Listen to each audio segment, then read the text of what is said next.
We've had double dissolutions before. They're fairly rare. What makes this one even different? Because there are some precedents, I understand. Well, there's a number of things that are going on in this. First is this prorogation. It's almost as bad a word to say as dissolution.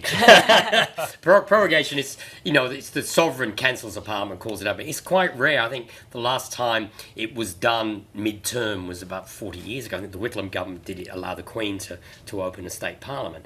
So it's unusual to do it. And that's what they've done. They've prorogued the parliament and called it together again for a new sitting. So that's a novel element, which none of us were wondering how they were going to get the trigger from the ABCC bill, because there wasn't time for Parliament to sit. And was that when we saw Malcolm Turnbull go to the Governor-General the other day? He was asking for the proroguing of Parliament. I thought he was getting I think on Friday he was getting the Senate bill signed into law. Okay, right. I don't know when he went to Yarralumla for that. Maybe he did that at the same time. He might have snuck in on another day. We should have a permanent camera at Yarralumla maybe. There will be a few more trips to Yarralumla in the next few weeks, because he will inform the Governor-General of decisions on various aspects. If he thinks the bill has met the trigger requirements, he may tell the Governor-General and inform him of that. But this proroguing has allowed the Parliament to meet again, be called together again, and it actually clarifies that he can get the ABCC as a trigger, or it will be passed. So that's clarified that issue. He's also given himself time to get a supply bill through.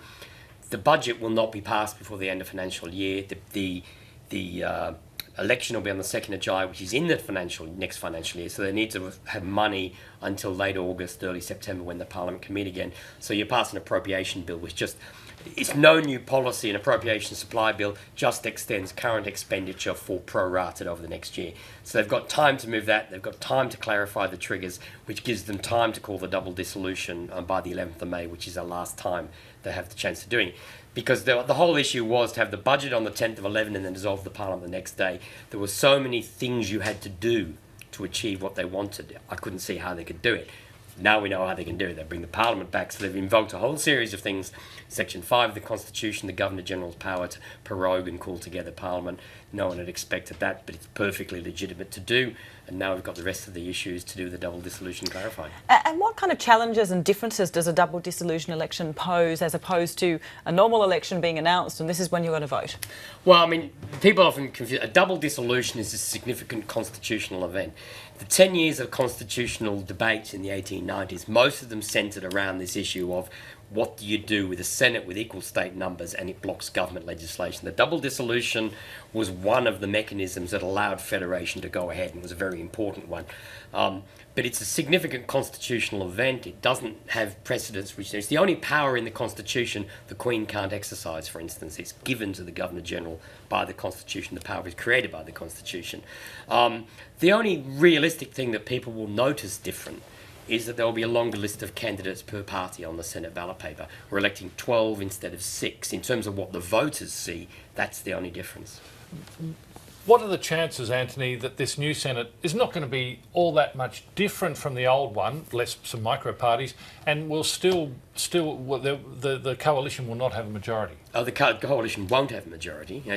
Unless if the coalition gets a majority in the Senate, they'll have a thumping House majority. Let's put it that way. For the coalition to get a majority in the Senate, they need states where they can get more than 46% of the vote.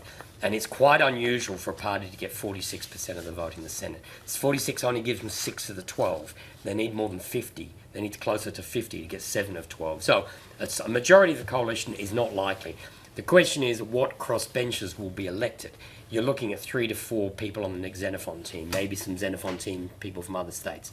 Perhaps Glenn Lazarus or Jackie Lammy would be the most obvious. But the quota is reduced by double dissolution. A party that can get 3 to 4% of the vote has a chance of getting elected.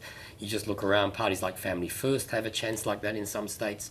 So there is the chance that some of these minor parties will be elected. But the key thing to say, because of the electoral law changes, if they want to get elected, they must get votes. They can't get there on preference deals anymore.